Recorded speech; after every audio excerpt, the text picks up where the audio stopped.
Hello, ladies and gentlemen, MarauderEX here, and Nintendo just finished their Direct, and oh my god, so much.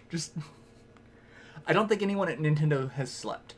So, they didn't have the 50 games that Microsoft had, but what they had, they threw a lot at you really fast. A lot of things were things that have already been out on other consoles, other platforms, and getting Switch releases. They did talk a lot about that, but they also did show off some new stuff, and then they talked a lot about what everyone was expecting and what everyone was hoping for, Smash Brothers. So I'm going to go through just the list of the things that they did in order. I know I missed a couple of things during the kind of quick succession spotlight, so I know there's probably going to be one or two games that I missed, but they started off with giant robots and heavy metal with Daemon X Machina, which I looked at, and for the longest time until they showed the title, I could say it either looked very Armored Core or very Xenoblade.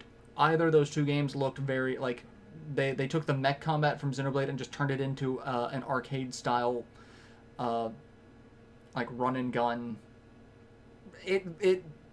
I liked it. That was a good start.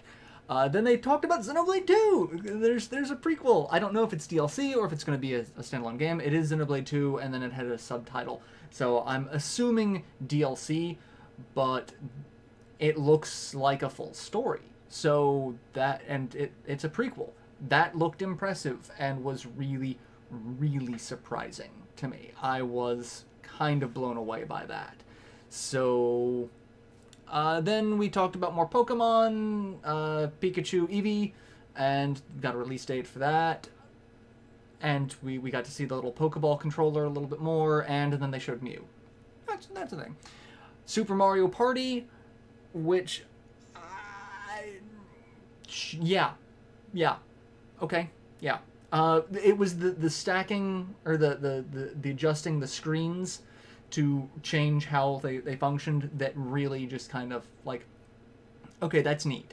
That is a neat feature. And it looks like they're abandoning the car mechanics from the previous Mario Party game, so it's just back to classic Mario Party chaos. So if you want to ruin some friendships, have at it. Then the game that really just kind of sold me on the entirety of their, like, I love Smash Brothers, but this game, this reveal just, I needed to go change my pants after this. Fire Emblem looked so good. It looks like the Fire Emblem team was like, hey, remember that game Langrisser? Or, you know, the Advance Wars games where we want to make it actually, like, epic battles? Well, we're going to do that because you've got your main unit and then they've got troops around them as well. It's very much Langrisser. Like, it looked a lot like Langrisser to me in terms of the troops. Another game that kind of reminded me of Brigandine on the PS1. There was just so much to it. I'm sitting here going,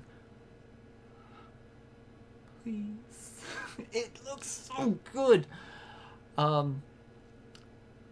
hope it is a full game and it's not pulling the you have to buy 2 games to get the full story. I hope it is a just full, standalone, on its own game, because it looked good. It really looked good. Then we looked at Fortnite, which we already kind of knew was happening, but it's available today. Overcooked 2, which I streamed Overcooked 1 with Cuelix and Luth and had a blast playing that, so the sequel, fantastic. Looking forward to that. A game called Killer Queen Black that looked like Joust, and Joust on steroids. Sure, frantic arcade games I'm okay with. Hollow Knight, which we already knew was coming, but now it's available. And I don't feel bad about buying games again on the Switch. I have somewhere behind me in the Indie Box collection, that one right there, that's Hollow Knight. I would gladly buy Hollow Knight again on the Switch, and I probably will, so that's going to be a thing. We got more information on Octopath Traveler, which they actually already talked about during the Square Enix event, but we have a new demo available where you can play the entirety of the first chapter from any of the characters' perspectives, but it's just the first chapter. So, yay, new demo. There's a lot to that. I'm so looking forward to that. Then we did the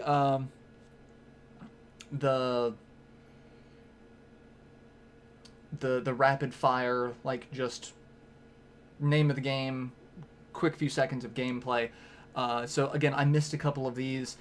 We had Starlink, Minecraft, Sushi Strikers, Mario and Rabbids, Just Dance, Dragon Ball Fighter Z, Splatoon, Captain Toad, Crash Bandicoot, Ninjala, Wasteland 2, Ark, Fallout Shelter, Dark Souls, Monster Hunter, Wolfenstein 2, World Ends With You, Mega Man 11, and Mario Aces. And so most of those games we've already seen some information on, so it's not really new, but it's still good. Hey, these are still things coming out.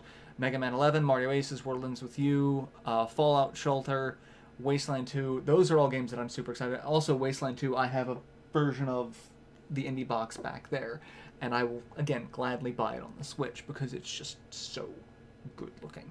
And then they spent a ton of time talking about Smash Brothers. We now have a title, Smash Brothers Ultimate. Everything has made its way into this game. Anything that has been in a previous Smash game seems to be in it. All of the characters, it looks like most of the stages are back. Like, if it is a stage that has existed in a Smash Brothers game, it's here in some way, shape, or form. There's a bunch of new Pokemon. They've got some new assist trophies. They've got some new items like a fake Smash Ball. They've revamped a bunch of characters. It looks like a lot of the transformation abilities aren't there, so you don't get to transform and then jump around the stage and be a nuisance for a while. It's just a super attack now that lasts and, goes into it. And they've retweaked a couple of characters. One of my favorite, Shulk, now seems to be so much easier to use. I'm so excited for that. And they announced Ridley, because Sakurai is he's locked in a dungeon somewhere, listening to everyone request all of these things, and Nintendo would not let him go until he finally accommodated, and now he gets to go home and see his family. I'm so happy for Sakurai. He gets to go see his family. This is, aside from some unique suggestions, like some indie characters like Shovel Knight, Shantae, things like that, this is all of the main request. Like, I can't think of too many other Nintendo characters. Like, Ridley was always at the top of the lists, and I always loved hearing Ridley's too big, and it's like, if they really wanted to make Ridley, they could make Ridley, but just it seemed rather difficult to want to make Ridley. But Sakurai's like, fine, if it means I can see my family, because I'm pretty sure Sakurai was locked in a dungeon and, like, Liam Neeson was guarding it, and that was just it. Like, he had to deliver on Ridley until he could go home.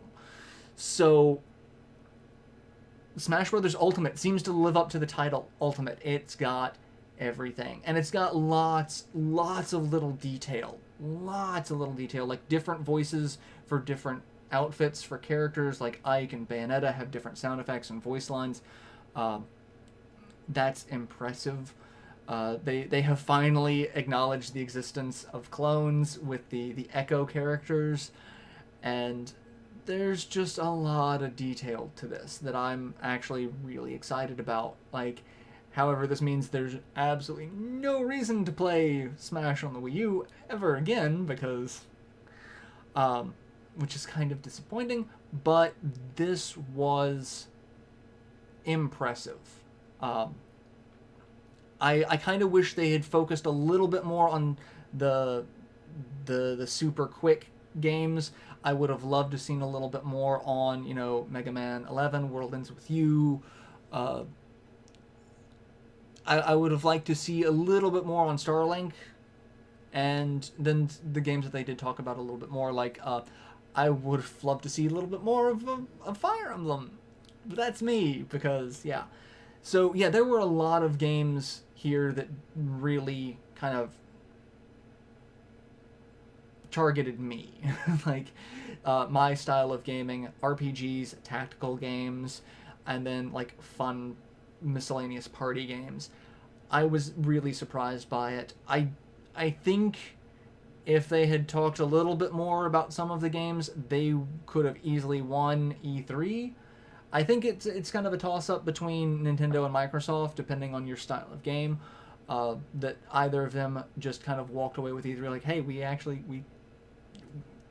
we're listening. Both companies are like, hey, last couple of years we haven't really listened to what the fans. We're listening, and that's been a really strong theme of this E3 of the companies like, hey, you guys you're telling us what you want, and we hear you. This is actually them showing that they hear us.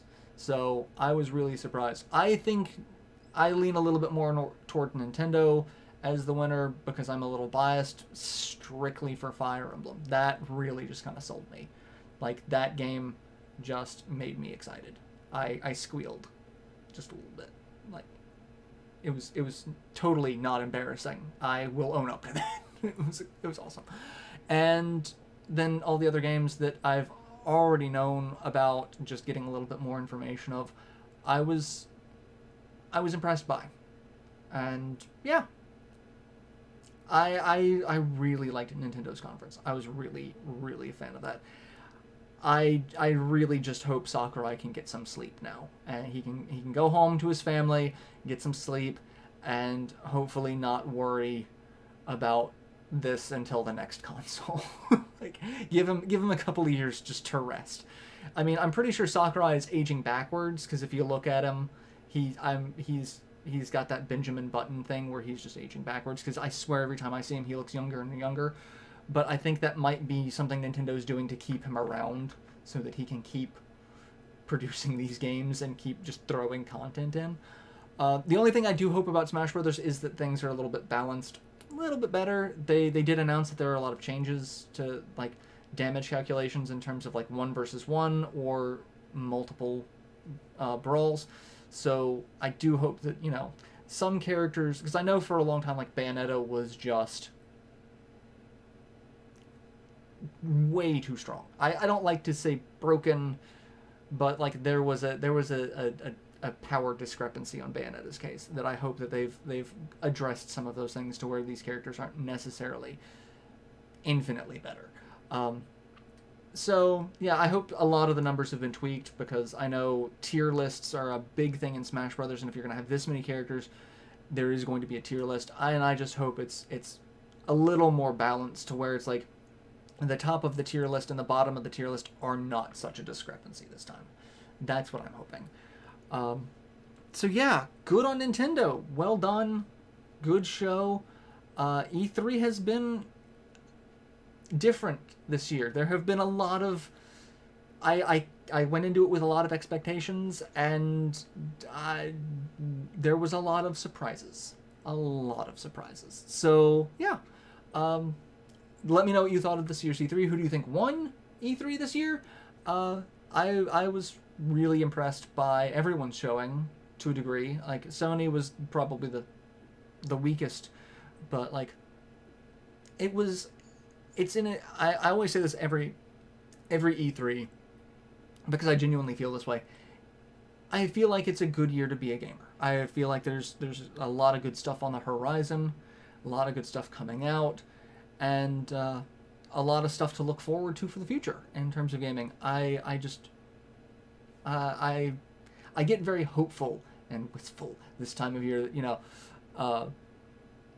that gaming can be like this amazing thing and not like a more divisive subculture of pop culture, like it tends to be portrayed as. And I'm really hoping that like times like this, like everyone can kind of get behind. There's something for everyone, and everyone can be like, yeah, I don't like Last of Us 2, but I really loved, Xenoblade, or I really disliked Xenoblade, but I was really hoping that there's always something that someone can latch on to and be like, you know what, the other game's not really my cup of tea, but this game got me excited. Really hoping that that's the case. So let me know what your thoughts about E3 this year were. E3 2018 is still going to be going on for the next couple of days. I might do another video covering some of the little stuff that didn't get full press releases, like the big three, or talking about the press releases that I didn't cover. But I'm not 100% sure I'm going to get a chance to do that, but I'm going to try. But if not, I wanted to leave this, hearing what everyone's thoughts on E3 were, and what are you excited about? What were you a little let down by? your thoughts, your feelings. I'm curious because it was an interesting show this year. So yeah, I will catch you later. So till then, later everyone.